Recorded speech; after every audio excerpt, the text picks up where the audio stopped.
모든 영광과 존귀와 찬송을 받으시기에 합당하신 하나님의 존전에 우리가 나와 하나님을 아바 아버지라 부르며 또 나의 하나님, 나의 구주라 부르며 찬양하고 예배드릴 수 있게 해주셔서 감사를 드리옵나이다. 참 이 세상에 온갖 죄악과 더러움 속에 악하게 살고 있던 우리들을 주께서 손으로 건져 올려주사 저 영원한 천국으로 올려주시고 우리로 하여금 이 땅에서도 천국의 삶을 먼저 누리며 살게 하여 주셔서 감사를 드리옵나이다. 비록 우리가 이 땅에서 여전히 많은 죄와 더러움을 갖고 하나님 앞에 살기도 하지만 이러한 우리조차도 하나님께서 예수 그리스도의 보혈로 씻어주시고 정결케 하여 주시사 여전히 하나님의 사랑받는 자녀로 살게 해주셔서 감사를 드리옵나이다. 우리의 삶에 많은 어려움과 참 두려움과 걱정이 가득하지만 그래도 하나님이 우리의 아버지라는 것이 우리에게 믿어지고 또 그것을 붙들고 살게 해주셔서 지금껏 믿음으로 살고 있습니다. 이 모든 것이 주님의 은혜인 줄 압니다. 주님 그 은혜에 합당치 못하게 죄를 범하였던 것들을 주 앞에 회개하옵나니 용서해 주시고 정말 죄도 없고 흠도 없고 아무 때묻지 않은 정결한 주의 자녀로 살아갈 수 있도록 오늘도 우리를 새롭게 하여 주시기를 기도드리옵나이다. 날마다 주님 앞에 기도드리는 것은 우리의 영혼의 믿음 주시기를 구하는 것입니다. 참 믿음이 없어서 이 험악한 세상을 살아가기에 너무나도 많이 넘어지고 쓰러지고 많은 죄를 짓습니다. 우리에게 믿음을 더하시사 주님의 말씀대로 살게 하여 주시고 승리하게 하여 주시고 기쁨 가운데 살게 하여 주시기를 기도하옵나이다. 하나님, 코로나로 인하여서 우리의 생활은 너무나도 어둡고 컴컴하지만 하나님께서 참된 빛 되심을 잊지 않게 하여 주시사 그 하나님만을 바라보며 이 어둠의 길을 걸어나갈 수 있도록 은혜 주시기를 원합니다. 경제적으로도 너무 궁핍해지고 정서적으로도 외로우며 참 앞날이 캄캄한 우리들이 오나 주님께서 우리의 참 빛 되심을 더 깊이 깨닫게 하여 주시사 우리가 낭망치 않고 그 빛 대신 하나님께로 나아갈 수 있게 하여 주시기를 원하옵나이다. 그리하여 참 이 절망의 세상 속에서 소망을 품고 살아가는 우리들이 되게 하여 주시기를 원하옵고 바라옵나이다. 하나님, 이 기도를 통해서 하나님의 말씀이 온전히 선포되게 하여 주시고 우리의 마음 깊은 곳에 바른 기도의 소원이 우러러 나와 하나님 앞에 기도드릴 때 정말 응답받는 시간이 되게 하여 주시옵소서. 예수님의 이름으로 기도드립니다. 아멘. 하나님 말씀은 출애굽기 17장을 보겠습니다.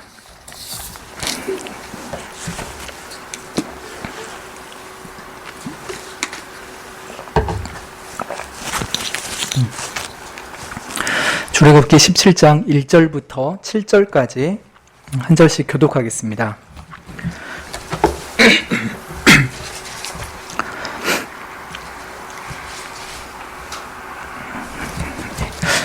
이스라엘 자손의 온 회중이 여호와의 명령대로 신 광야에서 떠나 그 노정대로 행하여 르비딤의 장막을 쳤으나 백성이 마실 물이 없는지라.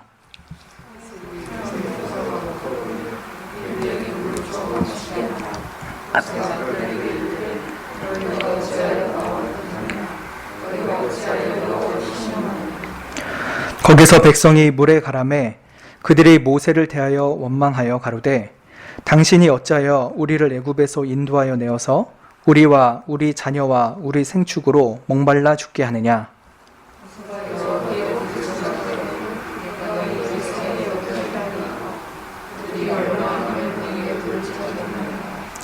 여호와께서 모세에게 이르시되 백성 앞을 지나가서 이스라엘 장로들을 데리고 하수를 치던 내 지팡이를 손에 잡고 가라.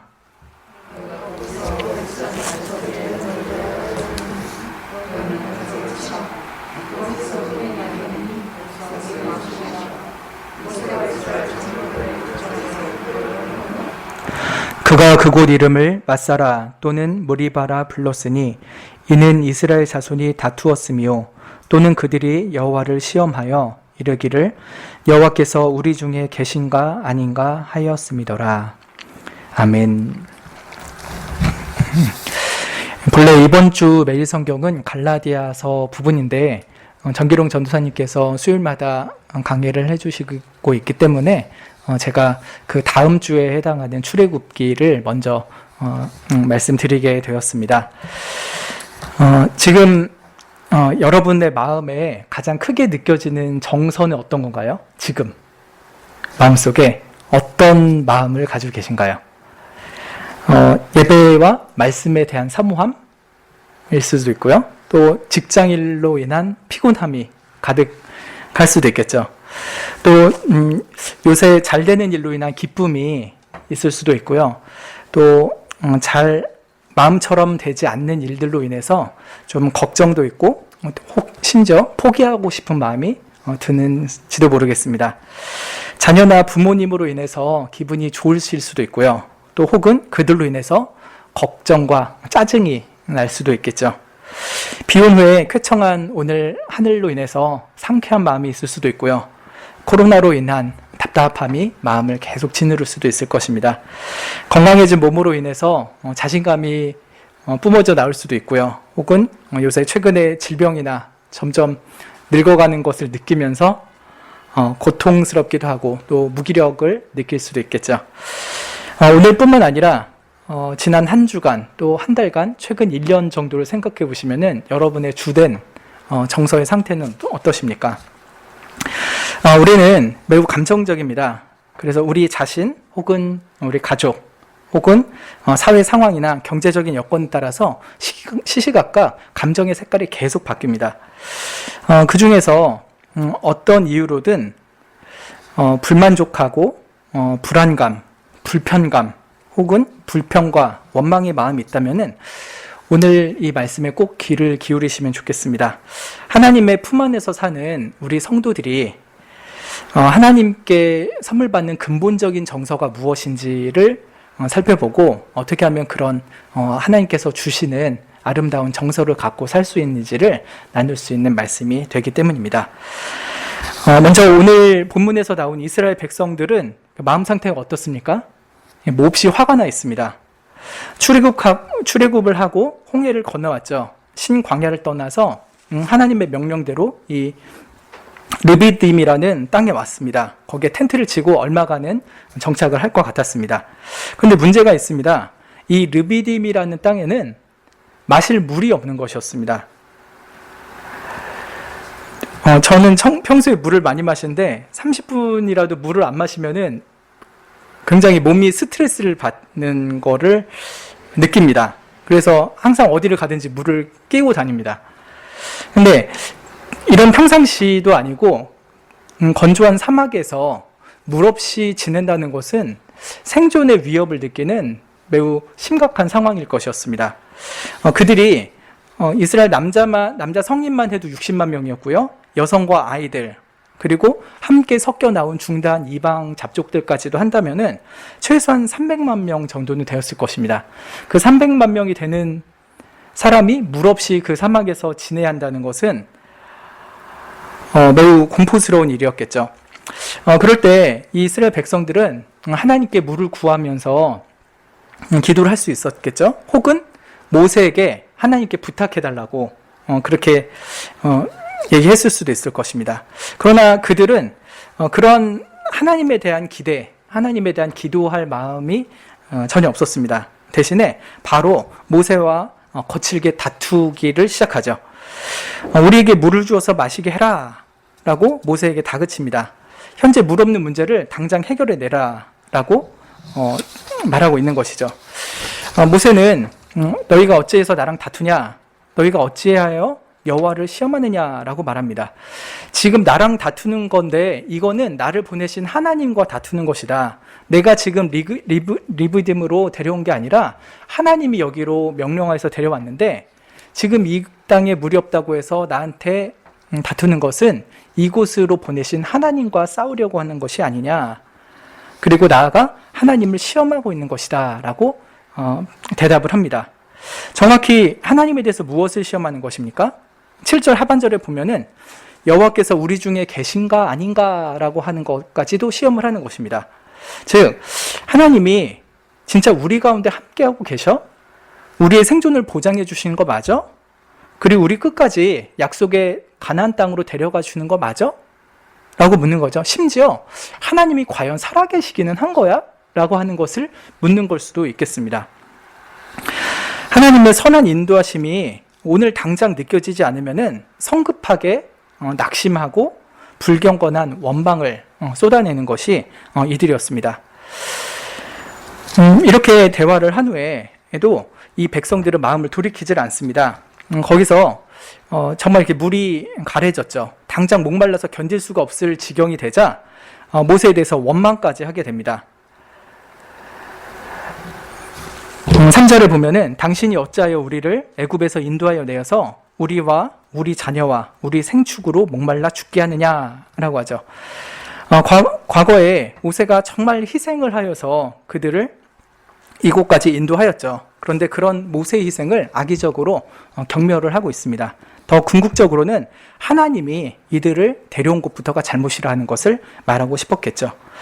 이렇게 이들은 물이 없다는 이 상황 때문에 생존에 대한 불안감이 극에 달했고, 그래서 분노하고 원망하고 하나님을 시험하는 지경에까지 이르렀습니다.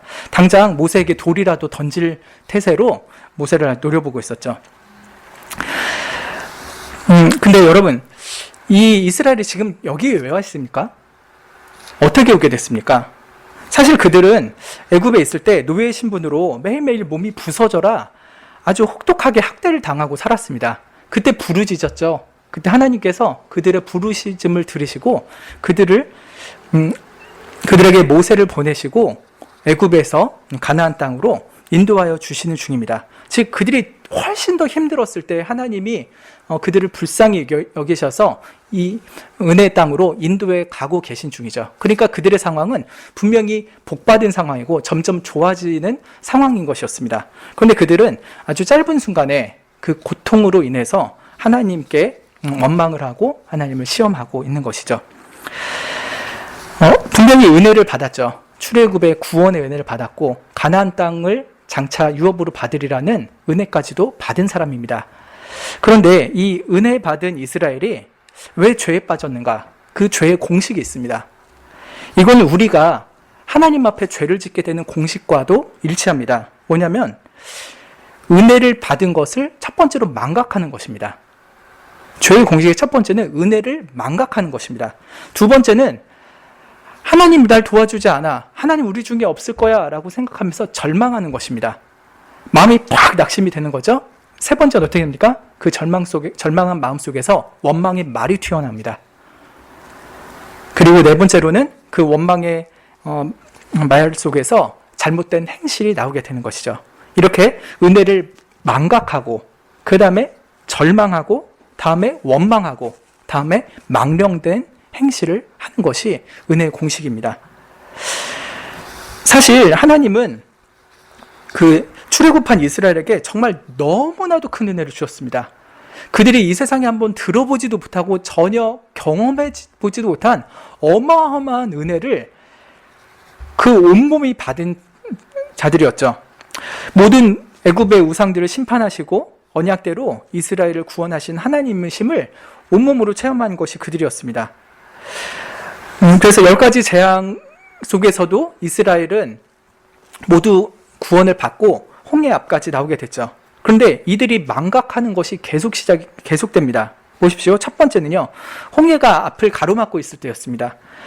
홍해가 앞을 가로막고 있고 바로의 군대가 뒤에서 쫓아오자 그들은 10가지 기적으로 그들을 구원하신 하나님의 은혜를 망각해버립니다. 뭐라고 합니까, 모세에게?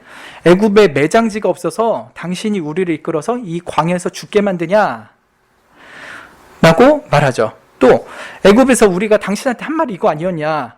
우리 그냥 버려둬라. 우리가 애굽 사람 섬기고 살 거다라고 하지 않았냐? 근데 왜 우리 끌고 와서 여기서 이렇게 비참하게 죽게 만드냐? 애굽 사람을 섬기던 것이 이 광야에서 죽는 것보다 훨씬 낫다. 라고 하면서 말하죠. 하나님의 구원의 은혜를 망각하고서 바로가 뒤에서 쫓아오니까 죽을 거라는 절망에 빠지고, 그러니까 원망의 말을 쏟고 모세에게 그렇게 모세에게 대하는 것입니다. 근데 하나님께서 어떻게 대하십니까? 이들에게 밤새 동풍으로 홍해를 가르시죠. 그리고 바다를 가르시고 그들 중에 한 명도 빠짐없이 다 홍해를 건너게 하셨습니다. 그리고 그들을 맹렬하게 뒤쫓던 바로의 군대 다 수장시키셨습니다. 그러자 모세와 이스라엘이 건너편 땅에 올라가서 하나님을 노래합니다. 미리암과 여성들이 탬버린을 치고 춤을 추면서 하나님께 같이 찬양을 합니다. 그 많은 사람들이 얼마나 기쁨으로 찬양을 했겠습니까? 그것은 그들이 분명히 하나님의 큰 은혜를 다시 경험했기 때문입니다. 근데 이게요, 얼마 안 갑니다. 두 번째로는요, 수르 광야에서 또 사흘 동안 물을 먹지 못하고요, 그런 채로 마라라는 땅에 도착합니다. 근데 거기서 물을 먹었는데 이게 물이 씁니다. 왜 그런지 모르지만 물이 써요. 그때 또 홍해를 가르시고 그들을 구원하신 하나님의 은혜를 망각합니다. 그러면서 모세에게 뭐라고 합니까? 모세에 대하여 원망을 가로되 우리가 무엇을 마실까? 라고 합니다. 여기 뭘 마실 수 있냐? 우리 어떡하냐? 우리 목말라 죽겠다 라고 원망을 하는 것이죠. 역시 하나님의 은혜를 망각하고 절망했고요, 원망하고 또 망령된 행실을 하고 있는 것입니다. 그때 하나님이 이 마라에서도 이들을 긍휼히 여기십니다. 모세에게 물에다가 한 나무를 던지게 하죠. 그러자 그 물이 단맛으로 변합니다. 그래서 그 사람들이 당장에 해갈을 하게 되죠. 그리고 얼마 안 가서 엘림이라는 곳에 12개의 샘물이 있고 종려나무가 있어서 거기서 평안한 쉼을 얻게 하셨습니다. 얼마나 달콤한 물이었고 얼마나 달콤한 쉼이었을까요? 그 종려나무 밑에서 그늘에 살살 부는 바람을 느끼고 하나님께서 주신 12샘물의 물을 마시면서 하나님 정말 우리를 잘 도와주시는구나, 참 좋다 하는 마음을 느꼈을 것입니다. 근데 이들이 얼마 안 가서 그 은혜를 또 망각합니다. 엘림을 떠나서 신광야에 갔죠. 근데 거기서는 이번에는 음식이 떨어집니다. 물과 음식, 이거는 여행에 있어서 가장 필수적인 거잖아요. 근데 마라에서는 물이 없어서 한번 고생했다가 하나님의 은혜로 회복됐죠. 근데 이 신광야에서는 먹을 게 없습니다. 그때 또 하나님의 공급하신 은혜를 망각합니다. 출애굽기 16장에서 모세와 아론을 원망하는데 뭐라고 하냐면, 우리가 애굽 땅에서 고기가마 곁에 앉았던 때와 떡을 배불리 먹던 때에 여호와의 손에 죽었다면 좋았을 것을 너희가 이 광야로 우리를 인도하여 내어 이 온 회중으로 줄여 죽게 하는도다. 하나님께서 채워주신 은혜를 생각하면, 하나님 그때 물 없을 때 물 주셨죠? 지금 밥이 없네요, 밥 주세요 라고 기도하면 되는데, 은혜를 새까맣게 망각하니까요, 그냥 또 원망하고 죄를 짓는 것입니다. 하나님께서 이때 어떻게 하십니까? 아침에는 만나를 주시고요, 저녁에는 메추라기를 주십니다. 그래서 식량 문제를 40년 내내 전혀 걱정 없게 하여 주셨죠.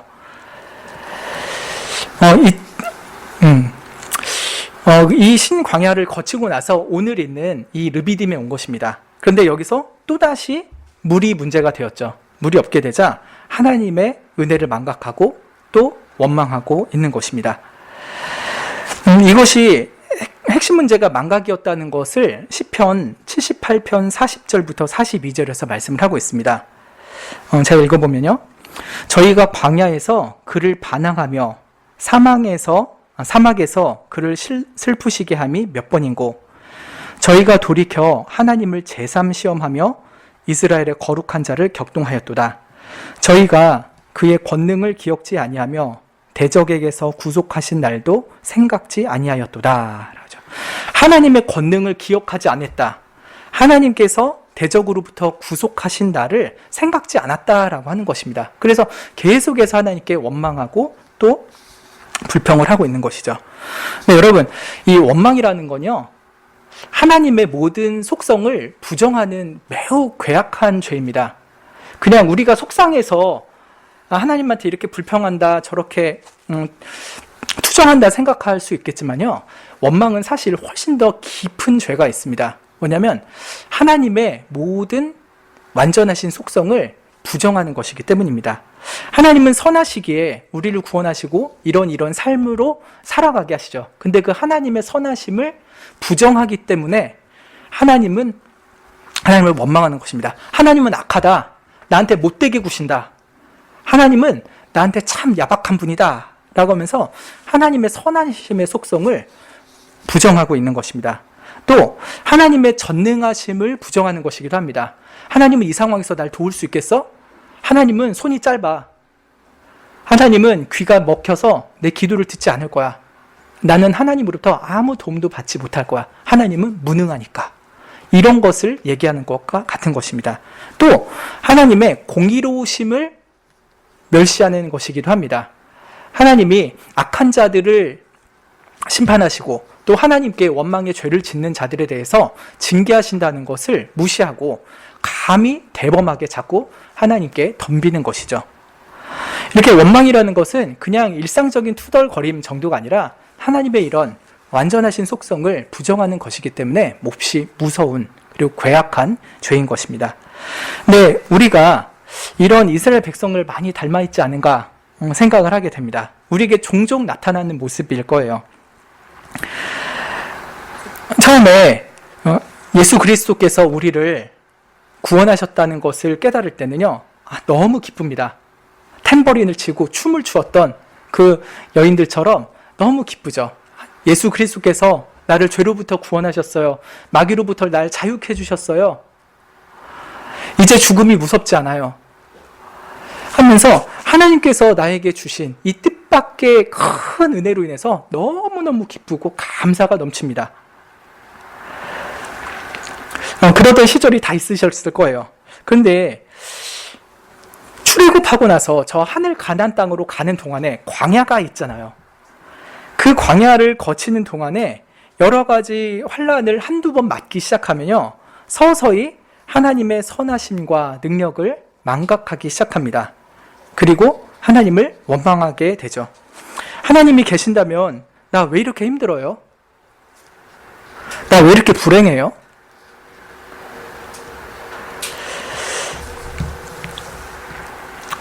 어떤 아이가 대학을 가고 싶습니다. 하나님, 저는 왜 이렇게 공부를 못해요? 지혜를 주세요. 좀 대학 좀 가게 해주세요. 하나님께서 지혜를 주셔서 진학하는 은혜를 주시면요, 그때는 감사하면서 대학생활 합니까? 첫 주, 한 달 정도는 감사하겠죠. 근데 좀 지는 이제 1학년 1학기 중간고사쯤 오면은, 아니 그 전에 레포트가 한번 뻥 떨어지면은, 하나님, 공부가 왜 이렇게 힘들어요? 학교 가기 싫어 죽겠어요. 진학의 은혜를 망각하고 학창시절의 그 고통을 훨씬 더 크게 생각하면서 불평, 불만을 4년 내내 쏟아놓습니다. 그러다가 4년 2학기 되면 어떡합니까? 하나님, 저 취업하고 싶어요. 취업 좀 시켜주세요.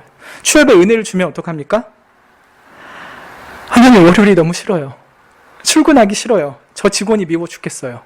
라고 하면서 직장 다니는 자기의 하루하루를 저주하면서 살기도 합니다. 그러다가 하나님, 저 이제 나이도 찼으니까 결혼하고 싶어요. 결혼 좀 시켜주세요. 좋은 배우자 좀 만나게 해주세요. 결혼하죠. 결혼의 은혜를 주시면 어떡합니까? 신혼기간에 너무 행복하죠. 하나님, 정말 저에게 이렇게 사랑스러운 배우자를 주시니 어인 은혜입니까? 하면서 감사 찬양을 드리다가 몇 번 싸우고 세월이 지나고 그 사람의 민낯을 보게 되면은 하나님, 이 사람 때문에 숨 막혀 죽겠어요. 라고 하나님께 원망을 쏟아놓습니다. 아이가 안 생겨요. 하나님, 아이 좀 주세요.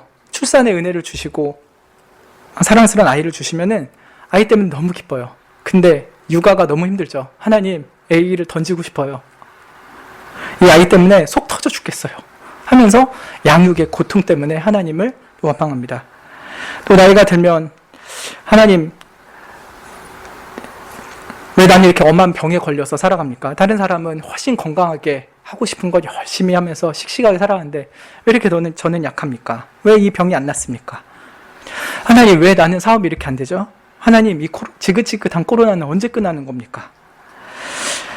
우리가 생애 주기에 있어 일어난 모든 일들 속에서 잠깐 그 변화가 일어날 때는 그 변화를 주신 하나님께 감사하지만 그 변화에 익숙해지면은 또 원망과 불평이 쏟아지게 됩니다. 이쯤 되면은요, 원망이 체질인 것입니다. 마치 하나님이 모든 일을 합력하여 악을 이루시는 분인 것처럼 느끼면서 하나님은 나를 왜 이렇게 대하시냐라고 불평불만을 하죠.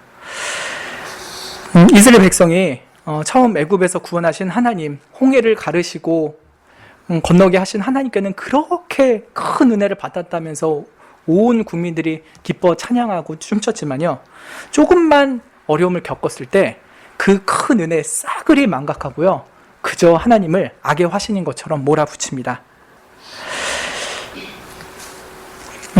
우리들도요, 지금 메마른 광야를 걷고 참 물이 없고 먹을 것이 없어서 힘든 상황이라고 하신다면요, 우리가 이런 불평과 원망을 하나님께 때로는 은근히, 때로는 노골적으로 표하고 있지 않은지 우리 자신을 돌아보면 좋겠습니다. 이렇게 하나님과의 첫사랑, 또 구원의 첫 은혜를 잊어버린 채 오래 지나면은요, 영혼 깊은 곳에서 우러나오는 진정한 감사의 찬양을 언제 드려봤는가조차도 기억이 안 납니다.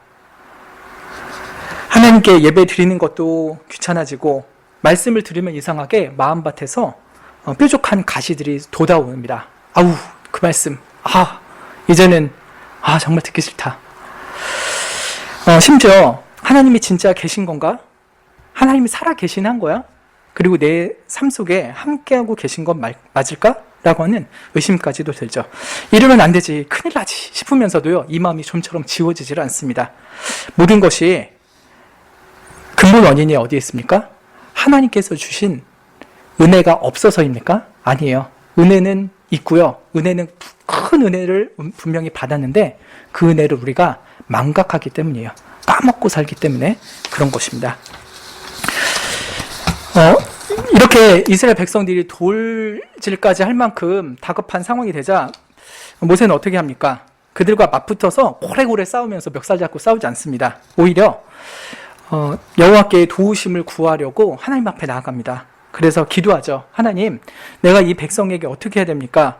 그들이 얼마 아니면은 내게 돌 던지겠습니다. 자신은 아무것도 할 수 없음을 하나님께 고백하고요, 하나님이 전능하시니까, 또 선하시니까 이것 좀 해결해 달라고 기도하고 있는 것이죠. 하나님이 5절에 이렇게 말씀하십니다. 백성들 앞에 지나가서 장로들 데리고 가서 그 나일강을 치던 너의 지팡이 잡고 거기로 가라. 근데 어디로 가라고 합니까? 6절에 보면은 호렙산 바위로 가라고 합니다. 내가 거기서 호렙산 반석 위에 너를 대하여 서 있을 것이다. 너는 그 반석을 쳐라. 지팡이로 쳐라. 그러면 그 반석에서 물이 날 것이다. 백성이 그것을 마실 것이다. 라고 말씀을 하죠. 이 르비딤이 시내산이랑 얼마나 떨어졌는지 정확히 알 수가 없습니다. 어떤 학자는 20km 정도 떨어진 어떤 마을일 것이다 라고 말하는데 그것도 추정이라고 해요. 어느 정도 거리인지는 모르겠지만 아무튼 모세는 지팡이를 들고 갑니다. 예전에 이집트에서 첫 번째 재앙, 나일강을 피로 변하게 했던 그 지팡이를 들고 가는 것은요, 하나님의 능력을 상징하는 것이죠. 하나님이 지금 뭔가 큰 일을 이루실 것이다. 큰 은혜를 이루실 것이라는 것을 가시적으로 보여주는 것이었습니다. 그 지팡이를 가지고 이스라엘의 장로들을 증인으로 해서 그 호렙산으로 가고 있는 것입니다. 얼마나 걸었는지 모르겠지만요, 그 호렙산에서 바위를 쳤고 그 바위에서 물이 콸콸콸콸 쏟아져 나옵니다.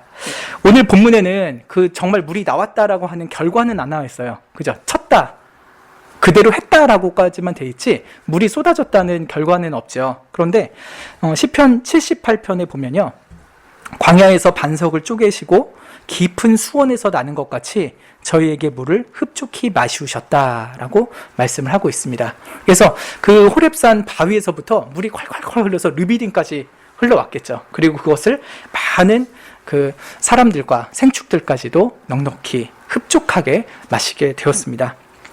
얼마나 큰 은혜입니까? 사실 이스라엘은요, 출애굽에서 막 해산의 고통으로 갓 태어난 아이와 같습니다. 그러니까 참 철이 없고요, 미숙해요. 말도 안 되는 떼를 쓰는데 하나님께서는 그런 아이를 너그럽게 대하십니다.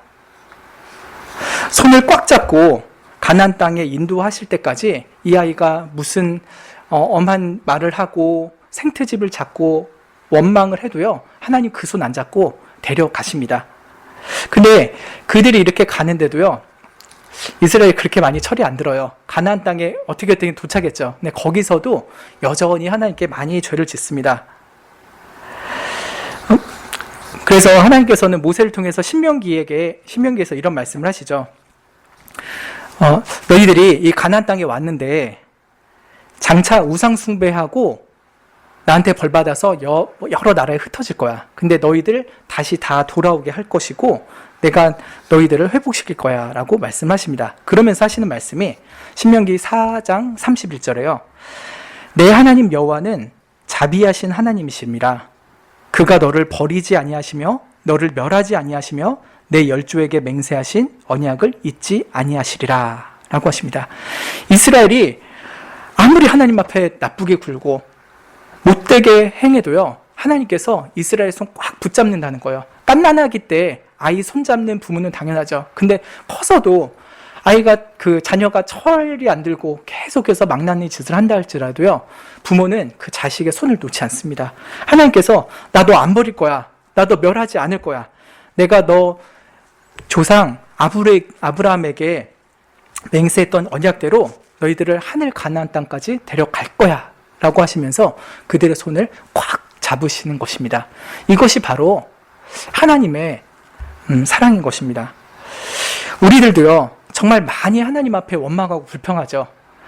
철없는 신앙 초신자일 때는 그러니라 하고서 하나님께서 손잡아 주시고 봐주죠. 근데 더 커서도 계속 원망하고 그러면요, 좀 더 따끔하게 혼내십니다. 그럼에도 불구하고요, 정령 버리진 않으세요. 정령 멸하지 아니하시고요, 우리에게 주신 언약대로 하늘 가나안 땅 갈 때까지 우리를 굳게 잡아 이끌어 주십니다. 그 이스라엘이 이 르비딤 땅에서 바로 그러한 하나님의 은혜를 경험을 한 것이에요. 우리도 그런 은혜를 경험을 하고 있는 것입니다. 여러분, 아까 원망은 굉장히 큰 죄라고 했잖아요. 네, 우리 삶 가운데 하나님께 불평, 불만, 원망 안 한 적 있습니까? 그 나이에 따라서 각자 다른 불평과 불만이 있을 거예요. 그러나 그때 하나님께서 우리들을 때로는 타이르시고 때로는 회초리질 하시면서 끝까지 붙잡아 주시는 것이 우리 하나님이신 것입니다. 하나님께서 그 무리바 땅에 이름을 주십니다. 뭐라고 합니까? 7절에 보면은 마사, 무리바라고 하는 것입니다. 마사는 시험이라는 뜻입니다. 감히 여호와 하나님을 시험했기 때문에 그 땅을 시험이라고 한 것입니다. 그리고 무리바라고도 합니다. 무리바는 다툼이라는 뜻입니다. 이스라엘 자손이 모세와 다투었고 궁극적으로는 하나님과 다투었기 때문에 그 땅 이름을 다툼이라고 한 것입니다. 아주 귀한 영적 교훈을 그 지명에 새겨두셨습니다. 그들이 얼마나 불신앙이었고 얼마나 패역했는지 자신들의 그 원망의 죄를 기억하라고 그 땅의 이름을 그렇게 지으셨죠. 시험, 다툼, 감히 하나님과 시험했던 자신들의 죄를 기억하게 하고 다시는 그런 죄를 짓지 않기를 원하시면서 그 땅의 이름을 그렇게 지으셨습니다. 또 더하여서 그렇게 불평쟁이들을, 투덜이들을 너그러이 용납하시고 타이르시고 또 점점 성장시켜 하시는 하나님의 긍휼을 기억하라고 그 땅의 이름을 그렇게 지으신 것입니다. 우리가 하나님께 불평하고 시험하고 있는 그때조차도 하나님은 우리를 너그럽게 대하실 때가 많습니다. 그래서 우리가 지금까지 하나님의 품 안에서 쫓겨나지 아니하고 이 자리까지 올 수가 있었던 것이죠.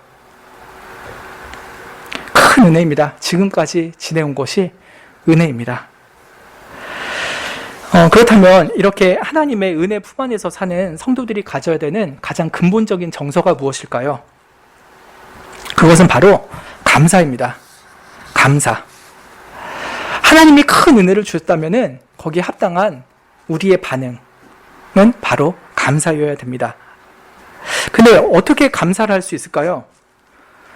하나님께 뭘 받은 게 있어야 감사한다 생각 들지 않을까요? 근데 사실 우리가 하나님께 받은 게 너무 많습니다. 받은 게 없는 게 아니라요. 너무너무 많아요.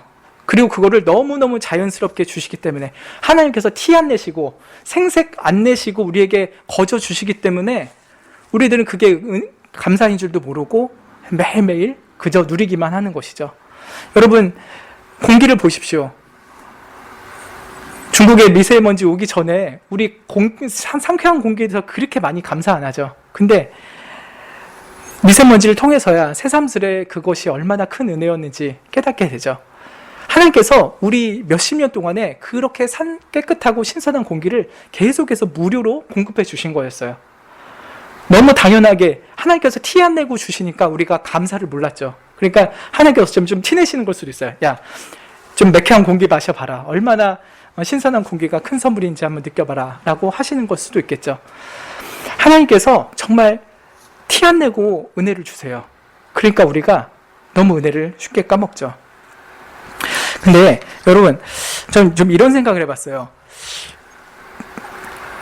우리의 마음이 어떻게 하면 감사할 수 있을까를 생각을 해봤는데, 이런 좀 숫자 같은 걸로 생각을 해봤습니다. 여러분, 이 땅에서 한 100년을 산다고 생각해 봅시다. 100년을 산다고 하면은 꽤 길게 느껴져요. 근데요, 우리가 천국에서 사는 영원 무한한 삶을 생각해 봅시다. 그럼 이 100년이라는 시간은 깁니까? 짧습니까? 너무나도 짧죠. 우리에게 주신 영원한 천국의 복락은 무한해요. 그럼 이 무한한 것에 비해서 이 100년이라는 시간은 너무나도 짧은 순간이죠. 그런데 여러분, 하나님께서 우리에게 주신 복락이 이 100년 안에 있는 자그마한 것 정도입니까? 그러지 않죠. 영원한 세상에서 가장 완전한 안식과 천국에서의 복락과 삼위일체 하나님을 얼굴로 마주보며 교제할 수 있는 완벽한 기쁨이 영원토록 있는 거예요. 이게 하나님께서 우리에게 통으로 주신 은혜인 거예요.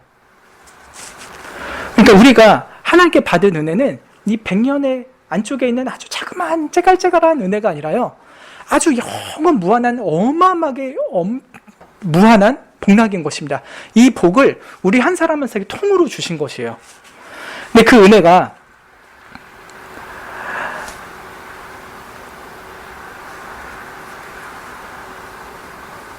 우리에게 미래형으로만 있는 겁니까? 그러지 않죠. 하나님께서는 이미 하늘에 속한 신령한 복을 이 땅에서 사는 우리들에게 이미 주셨어요. 이미 주셔서 예수 그리스도 안에서 영원한 구원의 복을 주셨죠. 예수님이 이 땅 가운데 2000년 전에 오셔서 우리들을 위하여서 죄와 마귀와 사망의 권세로부터 구원하여 주셨습니다. 그리고 우리가 이 땅 가운데 태어났을 때 때가 되면은 그 은혜를 받아 누리며 살게 하셨죠. 이 예수님께서 주신 구원의 복은요, 우리에게 영원한 생명수입니다. 이 르비딤에서 지팡이를 들고 갔던 모세가 호렙산에 있는 반석을 쳤잖아요. 근데 고린도전서 10장에 보면은 이 반석이 그리스도라고 합니다. 그리스도로부터 신령한 물이 쏟아져 나오는 거예요. 이것은 예수님께서 사마리아 여인에게 약속하셨던 것처럼요, 그것을 마시면 영원히 목마르지 않고 그 속에서 영생하도록 솟아나는 영생수입니다. 우리 마음속에 영원한 생명의 기쁨을 누리게 하는 그 영생수가 이미 예수 그리스도를 믿게 된 우리 마음속에 흘러 넘치고 있는 것입니다. 이 100년단의 짧은 순간에 많은 어려움과 고통이 있지만요, 저 영원한 천국에서 무한히 누릴 생명의 기쁨의 생수를 지금 우리가 먼저 마시고 있는 것이에요. 그러니까 우리의 생활 속에는요, 작은 고통이 있기는 하지만요, 그것을 상상도 할 수 없이 뛰어넘는 큰 복락이 이미 우리의 마음속에 들어와 있는 것입니다. 이렇게도 비유할 수 있을 것 같아요. 우리 마음속에 큰 항아리가 있다고 합시다. 이 항아리에 영원한 복락에 금구슬을 가득 넣어 놓으신 거예요. 우리의 마음속에 금구슬, 너무나도 아름답고 사랑스러운 금구슬을 가득 넣어 놓으셨어요. 이거는 아까 제가 이 비유를 했을 때 짧은 시간에 비한 영원한 것을 말하는 것이에요. 근데 우리의 마음의 그릇 속에요, 딱 하나의 은구슬을 넣어놓으셨어요. 은구슬은 뭔지 아시겠습니까? 이 100년 동안에 아직은 완전하지 못한 복된 삶이에요. 비록 예수님을 믿었지만 우리는 영육간에 아직 완전한 복락을 누리지는 못하고 있잖아요. 그래서 우리에게 주어진 이 영원한 삶, 영원한 삶을 생각할 때 우리의 영원한 삶 속에는 아주 완벽한 금구슬이 가득한 거예요. 근데 그 중에 딱 하나, 100년짜리 은구슬 하나가 있는 것 뿐인 것이죠. 그럼 여러분, 우리는 100년짜리 은구슬 하나 때문에 늘 하나님께 불평하고 원망하며 사는 것이 합당하겠습니까? 가득 채워주신, 그리고 앞으로 이미 누리게 하시고 앞으로 완전하게 누리게 하실 그 수없이 많은 금구슬로 인해서 하나님께 감사를 드리는 것이 합당하겠습니까? 우리는 이 은구슬 때문에 너무 금구슬을 무시해요. 근데 왜 제가 은구슬을 이 땅 가운데 100년을 은구슬로 표현을 하신지 아십니까? 사실 이 100년은요, 환란이 많이 있는 세상입니다. 우리가 이 환란이 많지만 이 100년의 환란을 통하여서요, 하나님께서는 우리들의 심령을 하나님 같은 마음으로 변화시켜 가고 계시기 때문에 이 100년의 인생이 우리에게는 은구슬이에요. 이거는 우리에게 돌 같은 쓸데없는 것도 아니고요, 더러운 불순물이 섞인 것도 아니고요, 오히려 우리를 하나님의 백성답게 빚어가는 아주 복된 시간인 것입니다.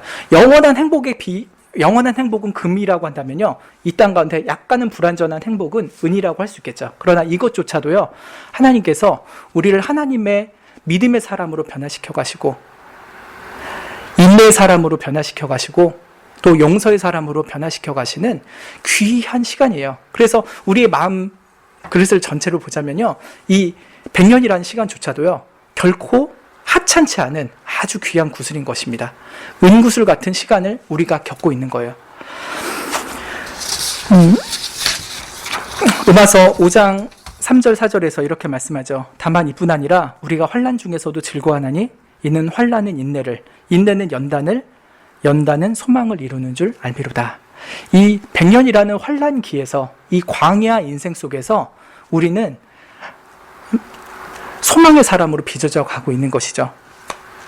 하나님께서 우리에게 이루실 영원한 나라를 소망하면서 이 땅 가운데 어려움을 이겨내고 환난을 이겨내고 경제적인 궁핍을 견디고 육신의 연약함을 하나님 앞에 의탁하고 외로움과 괴로움과 쓸쓸함조차도 하나님과 더불어 살면서 이겨내면서 우리는 이 세상의 삶을 마치 은구슬과 같이 귀한 삶으로 살게 하시는 것입니다. 그래서 우리는 정말 이 삶조차도요, 환난이 있지만 은구슬로 여기고 하나님께 감사하며 살면 좋겠어요. 그리고 더 바라기는요, 하나님께서 우리에게 수없이 허락하신 수많은 금구슬을 오늘 마음으로 느끼고 감사하며 살면 좋겠습니다.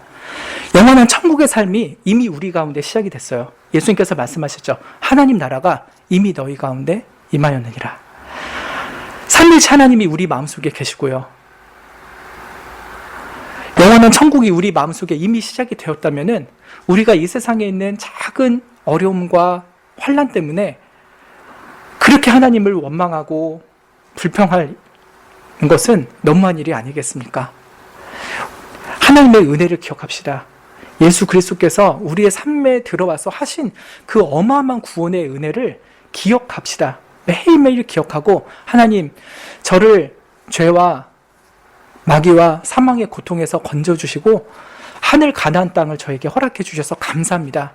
그 하늘 가나안 땅의 기쁨을 매일 맛보게 살게 하시고, 그리고 이 100년 인생을 지나고 나서 그것을 완전히 누리게 하실 것이니 우리가 그 영원한 행복을 오늘 느끼고 살면서, 내 마음속에 가득 느끼고 살면서 오늘 감사가 충만합니다 하는 마음으로 살게 되면 좋겠습니다. 은혜를 기억하면 좋겠습니다. 매일매일 은혜를 기억하는 것, 그 구원의 은혜, 그 은혜의 첫 시작은요, 구원이에요. 죄의 종되었던 우리들을 구원하셔서 하나님의 자녀로 삼아주신 그 칭의의 구원의 은혜가 우리에게 처음이 되면 좋겠습니다. 그래서 십자가의 그 구원의 은혜를 매일매일 생각하면 좋겠어요. 하루라도 망각하지 않고요. 매일매일 기억하면서 주님 예수 그리스도 안에서 허락하신 그 영원한 생명의 복락, 그 기쁨을 오늘 가득 내 마음속에 채워서 살게 해주시오. 이미 주신 황금구슬로 인하여서 감사드리게 하시고 약간 작은 그 은구슬을 또 감사함으로 받아들이면서 이 환난을 이겨나가게 해주시오. 그렇게 기도하는 우리가 되면 좋겠습니다. 기도하고 마치겠습니다.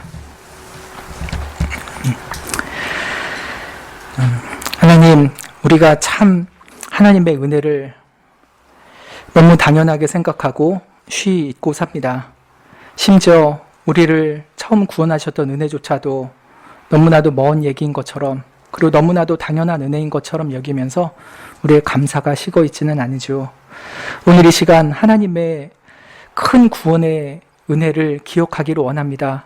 이미 주신 은혜, 그리고 앞으로 천국에서 영원히 누리게 하실 그 은혜에 대한 감사가 우리 마음에 가득 차게 해주시기를 원합니다.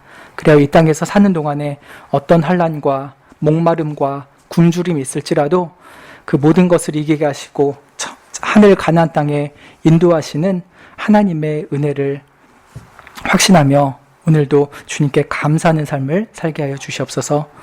예수님의 이름으로 기도드립니다. 아멘. 주님께서 가르쳐 주신 기도를 아뢰므로 수요 기도회를 마치겠습니다. 하늘에 계신 우리 아버지여, 이름이 거룩히 여김을 받으시오며 나라의 임하옵시며 뜻이 하늘에서 이룬 것 같이 땅에서도 이루어지이다. 오늘날 우리에게 일용할 양식을 주옵시고 우리가 우리에게 죄 지은 자를 사하여 준 것 같이 우리 죄를 사하여 주옵시고 우리를 시험에 들게 하지 마옵시고 다만 악에서 구하옵소서. 대개의 나라와 권세와 영광이 아버지께 영원히 있사옵나이다. 아멘.